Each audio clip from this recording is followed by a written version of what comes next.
Let's take a closer look at the new Lamborghini Temerario. Lamborghini just renewed their lineup and they chose a different path than the competition. So let's check it out from a technical point of view. If you want to know more about the details of the Temerario drivetrain or the bigger brother Revuelto, check out my other videos. The new situation for Lamborghini is now that on one hand they need to have hybrid drivetrains in their cars in order to reduce their fleet emissions on the dyno. So they need cars which can drive at least short distances electrically. On the other hand, Audi discontinued the R8, which gives Lamborghini more freedom in designing their own cars. So first of all, let's take a look at the competition. There is the McLaren Artura. It has a V6 turbo engine with 605 horsepower, one 95 horsepower electric motor for 700 horsepower in total. It's rear-wheel drive. Has a carbon monocoque like all McLarens, a 7.4 kilowatt-hour battery, and a dry weight of 1,395 kilogram. So in reality that's a bit more than 1,500 kilogram. That's enough for 3 seconds from 0 to 100 km per hour, 8.4 seconds for 0 to 200, and it has a top speed of 330 km per hour. Electric range here is 30 kilometers, and the price is around 250,000 euro. Then we have the Ferrari 296. Unlike the McLaren, it's not a carbon fiber monocoque, it's a simpler and cheaper aluminium chassis. Also here we have a V6 turbo engine and with now 663 horsepower and 167 horsepower from the single electric motor for a total of 830 horsepower. Battery size is exactly the same and the electric range is a bit less due to the around 100 kilogram higher weight compared to the McLaren. Also, the Ferrari is rear-wheel drive. Accelerates to 100 in about the same time, but accelerates 1 second faster to 200 km per hour. Top speed is 330 km per hour as well, but the price for this non-carbon car is a bit higher with 270,000 euro. And now there is the new Lamborghini Temerario, not Tomato Mario. If we ignore the Euros, which is a platform which Audi developed, Lamborghini only has 2 cars, and so it makes sense to use the same concept. But instead of a carbon fiber monocoque like the Revuelto, the new smaller Lambo uses a cheaper aluminium chassis, like the Ferrari and Huracan before. Engine-wise, we already said in my earlier video that for the 825 horsepower of the Revuelto's V12, a turbocharged 4-liter V8 engine would have been enough, but Lamborghini consciously decided against that, because their top model should have a naturally aspirated V12. But now for their smaller entry-level supercar, they did exactly that. They developed a 4-liter V8 biturbo engine themselves, so it's no off-the-shelf VW group engine, although they have 4-liter V8s, and no, it's also not the hypercar engine. But this one is special. It delivers 800 horsepower, which is no problem for a 4-liter V8 turbo, but it has a flat crankshaft and also revs up to 10,000 RPM. And that in a production model. If we take a look at the firing order, we see the standard inline 4-cylinder pattern, with the opposite cylinder firing in between. They then took the Revuelto drivetrain with the same front electric motors, same battery and same transversal dual-clutch gearbox. So the Temerario has 2 cylinders more with around 200 horsepower more than the competition.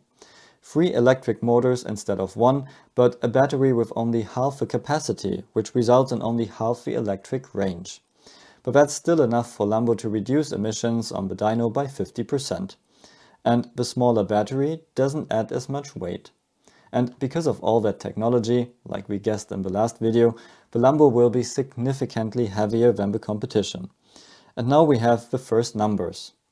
The dry weight, so without fluids, is 1,690 kilogram. And keep in mind that a water-cooled turbocharged system and a hybrid system needs a lot of fluids. And that number looks like they really wanted to keep it below 1,700 kilogram.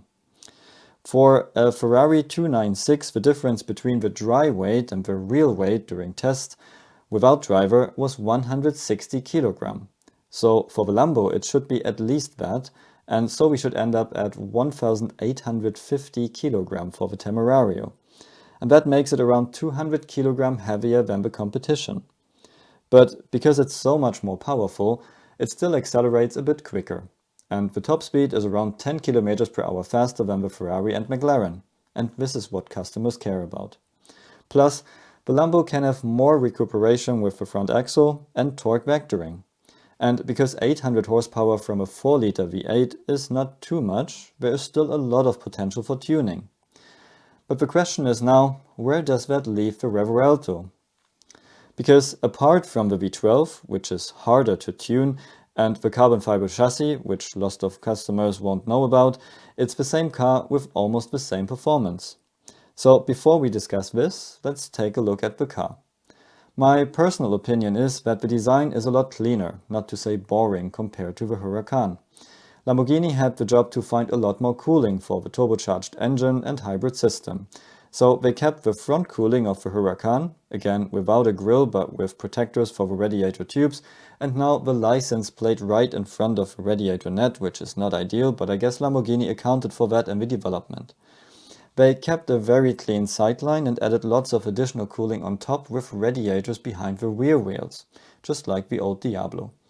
For a car of this category, it might not be ideal to have these big plastic panels at the front, which won't look nice with flies and stone chips on them.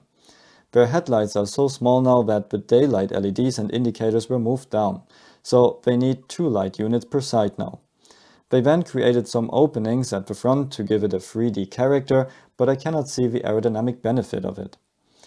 If you look at the louvres on top of the engine cover, you can see that the first 3 are outlets, the last one is an inlet. So does that mean that the last one catches the losses of the first 3? Maybe it's just another design feature. Cool is the short rear overhang with the exposed rear wheels. In reality, that will constantly throw dirt around, so as an owner I would always be busy in keeping this area clean. Also at the back, if we compare it to other Lambos, it looks a bit too boring. And also, the interior already looks dated to me. But that's just my personal opinion, so let me know your thoughts in the comments below. So, in general, there are lots of things going on at Lamborghini at the moment. They want to go their own way, but we still need to see if they are successful with that. The Revuelto is great, but the Temerario is positioned dangerously close to it. And on the other hand, it will be a lot heavier and probably a lot more expensive than the competition. So will customers be willing to pay for that? And it's the same at their hypercar program. They could have taken the Porsche 963 basis and just put their Lambo body on top, but instead they decided to develop their own car with Ligier, and now they cannot keep up. Lamborghini wants to put themselves higher. They want to be above the competition in a new flash of self-confidence. What do you think? Will they be successful with this strategy, or do they want too much? How would you have wished the Temerario to be? V6 and 1 electric motor like the competition, or did they do it exactly right? Let me know in the comments below and see you at the next video.